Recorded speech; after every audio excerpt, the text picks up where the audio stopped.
I am a 68-year-old woman, and I've never had breast cancer.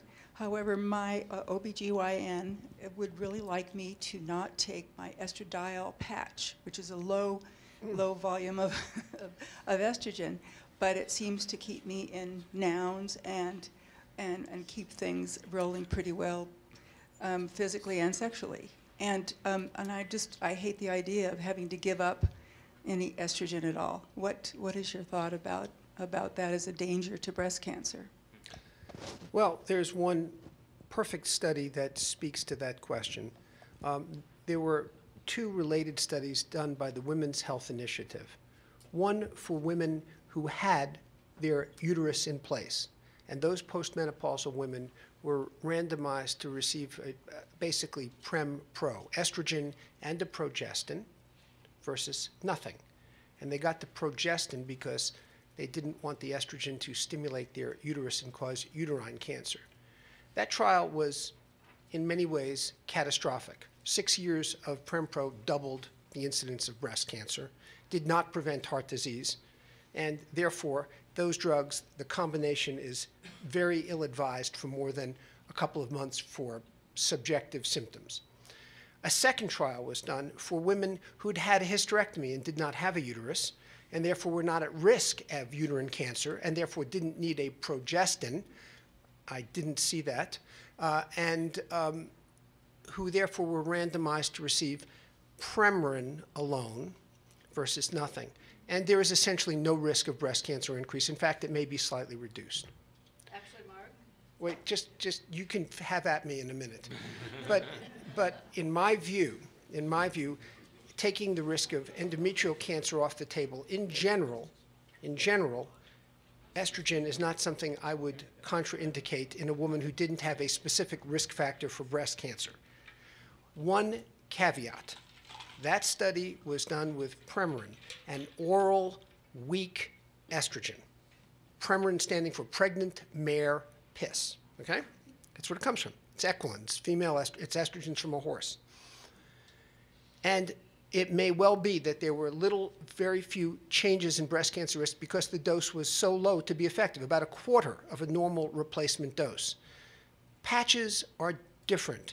They get right into the systemic circulation, they bypass the liver, they're not metabolized, and they are made up of much more potent estrogens, and school would be out on them. If I would just say in general, Premarin's one hell of a lot cheaper and easier to take. That would be my comment. You may have at me now.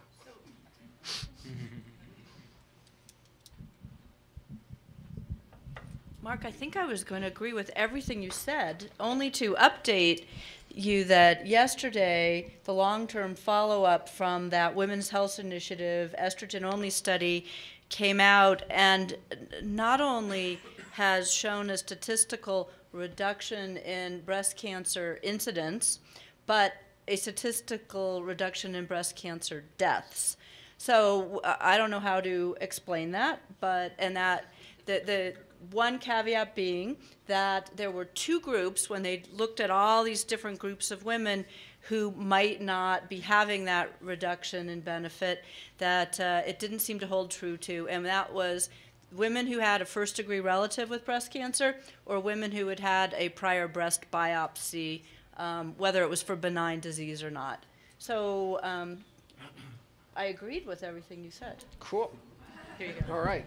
Charlie, you're next. Kent, do you want to say something? Yeah. So we've known for a long time that progesterone was the bad guy. If you put a thermogram on the breast, it's hotter during the luteal phase of the menstrual cycle when progesterone is high.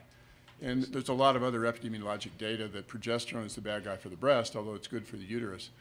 And one way that some people, I guess led by Malcolm Pike most notoriously, I guess, has suggested that, and as far as I know, it's never been put to a large randomized trial, but a lot of people follow it, and that is, if you really need hormone replacement therapy, go on estrogen as low a dose as you possibly can.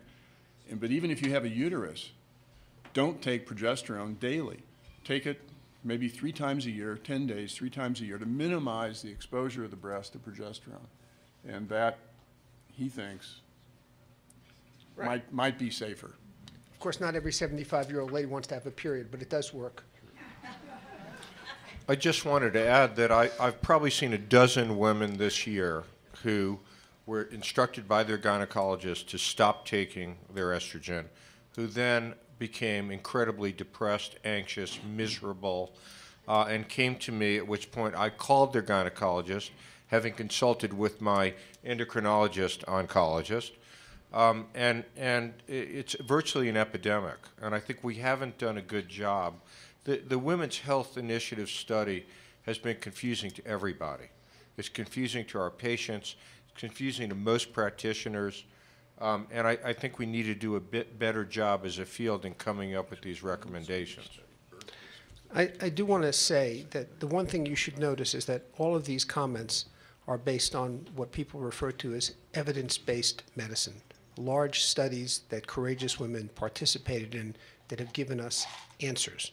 And that's what you want to look for when you're making these decisions, if you possibly can.